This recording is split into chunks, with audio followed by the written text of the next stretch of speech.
Consider ಮಾಡ್ಕೊಳ್ಳಿ. ದಿಬ್ಬುರಳ್ಳಿ ಕೆಳಗಡೆ ಕ್ಷೇತ್ರನ ನಾವು ಯಥೇಚ್ಛವಾದ ಲ್ಯಾಂಡ್ ಅವೈಲೇಬಲ್ ಇದೆ. ಹಾಗೂ ಆ ಲ್ಯಾಂಡ್ಸಲ್ಲಿ ನೀವು ಯಾವ್ದು ಜಂಗಮಕಟ್ಟೆ ಏನು ನೋಡ್ತಾ ಇದ್ದಾವೆ ಅವೆಲ್ಲ ವೆಟ್ ಲ್ಯಾಂಡ್ಸ್ ಇದೆ, ತುಂಬ ಅಗ್ರಿಕಲ್ಚರಲ್ಗೆ ಯೂಸೇಜ್ ಆಗುವಂಥ ಲ್ಯಾಂಡು. ಬಟ್ ನಮ್ಮ ಕಡೆ ನಿಮಗೆ ಲ್ಯಾಂಡ್ಸ್ ಕೂಡ ಆ್ಯಂಪಲ್ ಆಗಿ ಅವೈಲೇಬಿಲಿಟಿ ಇದೆ. ಹಾಗೂ ನಮ್ಮ ಕ್ಷೇತ್ರದ ರೈತರಿಗೆ ತುಂಬಾ ಹೆಲ್ಪ್ ಆಗುತ್ತೆ. ಇದು ನನ್ನ ಪರ್ಸ್ನಲ್ ಒಪಿನಿಯನ್ ಕೂಡ.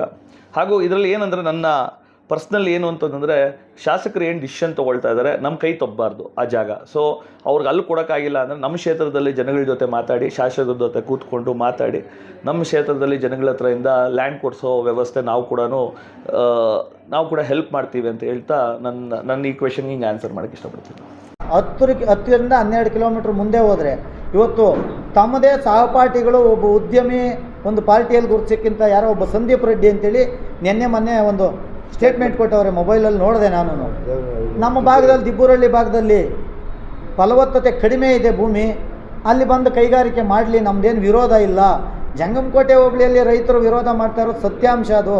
ಯಾಕೆಂದರೆ ಫಲವತ್ತಾಗಿರೋ ಭೂಮಿ ಅಂತೇಳಿ ಇಡೀ ವರ್ಲ್ಡಲ್ಲೇ ಶಿಡ್ಲಘಟ್ಟ ತಾಲೂಕು ಜಂಗಮಕೋಟೆ ಹೋಬಳಿ, ಚಿಕ್ಕಬಳ್ಳಾಪುರ ತಾಲೂಕು ನಂದಿ ಹೋಬಳಿ ಅಂತೇಳಿ ಒಂದು ಬುಕ್ ಆಫ್ ರೆಕಾರ್ಡ್ ಇದೆ. ಅದು ತಮ್ಮ ಸಚಿವರ ಗಮನದಲ್ಲೂ ಇದೆ. ಯಾಕೆ ಆ ಭಾಗದಲ್ಲಿ ಒಕ್ಕಲೆ ಬರೆಸ್ತೀರ ರೈತರನ್ನ?